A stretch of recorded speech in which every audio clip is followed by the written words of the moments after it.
Your Honor, none of us really want to be here today. We want the DeKalb County school system to be fully accredited. We want them to have a functional board. It's the state's contention that right now they have a functional board that is working to remedy the situation that the old board got them into. One step above loss of accreditation, which will have dire consequences not only for the system, but also for every student in that system.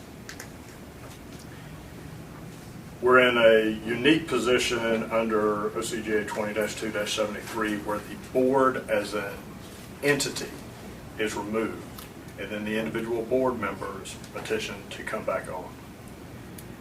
Based on the testimony and the evidence that you have before you, I don't believe that Dr. Speaks has demonstrated today that the system will be in a better position to come off of accredited probation if she is placed back on. And that is the standard that you have under the statute. More likely than not, that she will have some benefit to the system for going back on. I draw the court's attention to Dr. Speaks' own testimony, and it can be really boiled down to she was only responsible for her actions. She was a cog in the board, but she was only one vote. And as Dr. Elgard pointed out, that was part of the problem. She was the head of the policy committee at a time that SACS and the DeKalb County Grand Jury were saying there are issues with policies currently in place. She didn't do anything. She thought that in the 200 plus existing policies they have, those were good, and anything else that needed to be addressed would happen in the normal course of business. We weren't dealing with the normal course of business anymore. You had SACS, not once, not twice, but 3 times, issue a siren call to the DeKalb County School Board and the DeKalb County school system and say, there are issues. You are in danger of jeopardizing the future of every student in the system unless you remedy these plans. Dr. Speaks' testimony and attitude on the board boiled down to, we were going to take care of it. We were going to get to it. I was just going along and being a good soldier. There were times that I might address the issue, but I wasn't going to make a stink about it.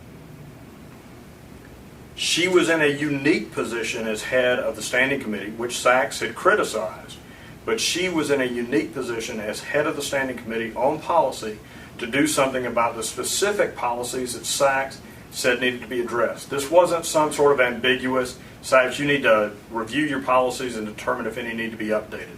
SACS had specifically said you need to address these 2 policies, chain of command and nepotism.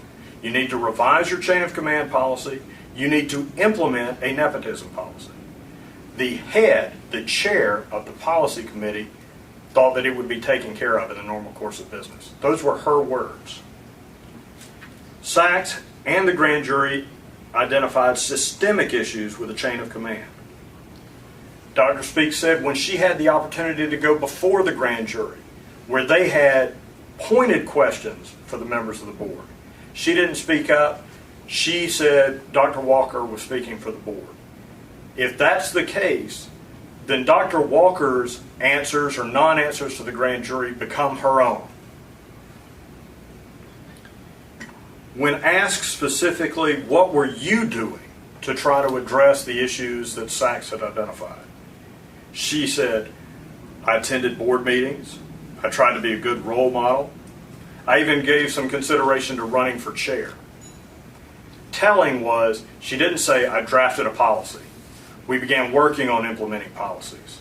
She didn't even mention the mediation that the board was conducting with Dr. Elgard.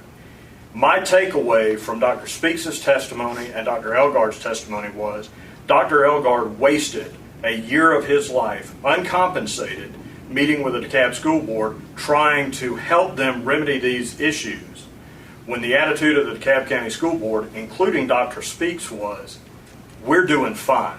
We're working towards solving the problem. She repeatedly said, we had until December of 2013 to fix the issue. That is a fundamental misreading of where the board was and where the system was.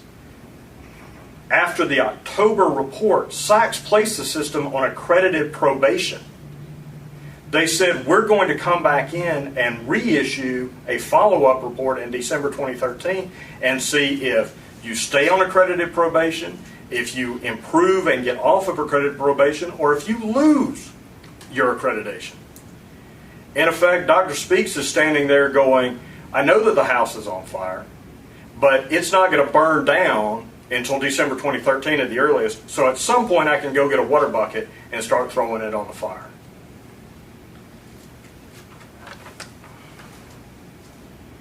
When asked specifically about the nepotism policy, or the lack under the old board of having a nepotism policy, she identified the steps that the old board took to ensure that their board didn't accidentally hire somebody who would force one of their existing board members off by, in effect, putting a relative of the board into a position of authority, into an administrative position. And as Your Honor is aware, the statute at the time under the old board said that the board member would actually be removed if you had system and administrative staff or a principal in office who was directly related, and there are degrees of relation in the statute, to a board member. When asked whether the board had an issue with nepotism, she couldn't know for sure. She thought it was more of a perceived issue. This is in spite of the fact that you had not one, not two, but 3 Sachs reports that specifically said DeKalb County has an issue with nepotism. Not a perceived issue. They have an issue with nepotism. Sachs specifically noted emails that went from board members to the system administrative staff saying, you should look at this person. This is a friend or family member. You should look at him. In her redirect, she said, well, I looked at the email that was specifically referenced in the Sachs report, and it wasn't really a family member of a board member. It was more one of the friends or an acquaintance. It was a relative of one of the board's own secretaries. That ignores what the DeKalb County grand jury said. This board, the old board, has a friends and family, and I'm using air quotes, that's what they used in the grand jury report, has a friends and family issue. But she doesn't see that as a problem. She sees that as a perceived problem. It's not the board's problem. It's not the system's problem. The public just needs to get over it, because that's how things are done.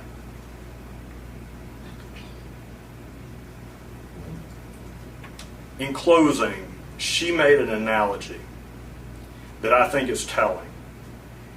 And Dr. Elgard picked up on this in his testimony today. She said, I view it as I'm in the car that gets in an accident.